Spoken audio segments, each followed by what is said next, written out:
After drafting Tua Tagovoloa last year in the first round in the NFL draft, there is still a big question mark as to who the next quarterback of the future will be in Miami. Nearly missing the playoffs in the final weeks of the 2020 season after going 5-11 the year before, it's clear that the Miami Dolphins are looking to win now, especially now that the loss of Tom Brady basically put the AFC East up for grabs. In the last 10 years, the Miami Dolphins were only able to make the playoffs just one time. The norm of falling just short, losing, and mediocrity hasn't always been the case for the Dolphins, considering the fact that they are the only team in NFL history still to have literally a perfect season. So when was the last time the Dolphins were able to get to the playoffs and win a playoff game? The NFL looked totally different from top to bottom at the turn of the century in the new millennium in the year 2000. No Josh Allen, no Patrick Mahomes, no Aaron Rodgers. As a matter of fact, there was only one man who was still active playing in the NFL today, Tom Brady. But he was nowhere near the GOAT Brady that we know today. Being drafted in the 6th round of the 2000 NFL Draft, Brady would actually barely make the team for the New England Patriots. As for the rest of the draft, the first overall draft pick this season would be defensive end Courtney Brown out of Penn State, taken by the Cleveland Browns. Brown would prove to be another major draft bust for the Browns and would be out of the league by 2005. The Miami Dolphins, at this time, now being led by new head coach Dave Weinstein, didn't have any first-round picks at all and wouldn't be able to draft until mid-second round. And despite losing Hall of Fame quarterback Dan Marino to retirement, they wouldn't go quarterback at all in this draft. Jay Fiedler, who would come from the Jacksonville Jaguars, would be the successor to the greatest Dolphin to ever play the game. Chan Gailey would be the offensive coordinator, and Jim Bates would be the defensive coordinator. And also at this time, there were only 31 total teams. There was no such thing as the Houston Texans. So during this time, there were only a total of 6 divisions across the entire NFL instead of the 8 divisions that we know today.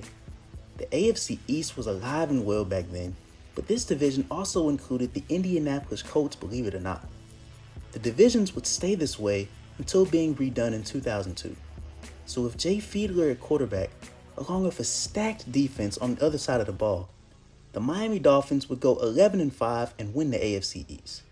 Oddly enough, at quarterback, Fiedler would throw for 2,400 yards, 14 touchdowns, and 14 interceptions. Receiver Oronde Gadsden would be the leading pass catcher with 56 catches, 786 yards, and 6 touchdowns. It's obvious that the passing game was not the best in Miami during this time, but the real star on this offense would prove to be running back Lamar Smith. After coming over from the New Orleans Saints and entering his age 30 season, Smith would have over 300 carries, 1,100 yards, and 14 rushing touchdowns, along with another 31 catches, 200 yards, and 2 touchdowns through the air. On the other side of the ball would be a third-ranked defense in the league that would give up on average only 14 points a game. They would also produce 6 Pro Bowlers who would be Brock Marion, Zach Thomas, Jason Taylor, Sam Madison, Trace Armstrong, and Larry Izzo. Center Tim Ruddy would also be the only Pro Bowler on offense despite Lamar Smith having such a great season. Around the NFL at this time, Marshall Faulk would be the MVP with over 1,300 yards, 18 rushing touchdowns, along with 81 catches, 830 yards, and 8 receiving touchdowns at running back. Mike Anderson would win Offensive Rookie of the Year with the Denver Broncos, and Brian Urlacher would win Defensive Rookie of the Year with the Chicago Bears. And Ray Lewis would win Defensive Player of the Year with the Baltimore Ravens, who would later destroy the New York Giants in the Super Bowl by winning 34 sacks. And Lewis will also win Super Bowl MVP. Peyton Manning would be the leading passer this season, throwing for 4,400 yards and 33 touchdowns, while his own running back, Edgerrin James, would be the leading rusher with over 1,700 yards and 13 touchdowns. Mind you, that this was only his second year in the league. And Torrey Holt of the Rams will be the league's leading receiver with 82 catches, over 1,600 yards, and 6 touchdowns. Now back to Miami. They would face the Indianapolis Colts in the wild card round. Since they were in the same division at this time, They had already played each other twice in the regular season, splitting a game each, and this wildcard matchup would be the tiebreaker. Like the last two matchups, this was a close game all throughout. Manning didn't do much, throwing for less than 200 yards and a touchdown, while Edgerrin James had over 100 yards rushing. As for Miami, Fiedler played terrible. 185 yards, a touchdown, and 3 interceptions.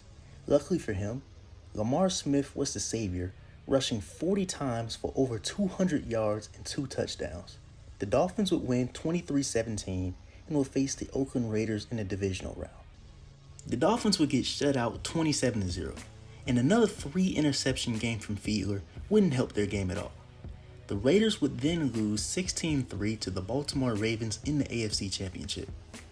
When you look at this past season's Dolphins team, the oldest and only player over 30 years old, 38-year-old Ryan Fitzpatrick, he was just 18 years old getting ready to go to Harvard back then.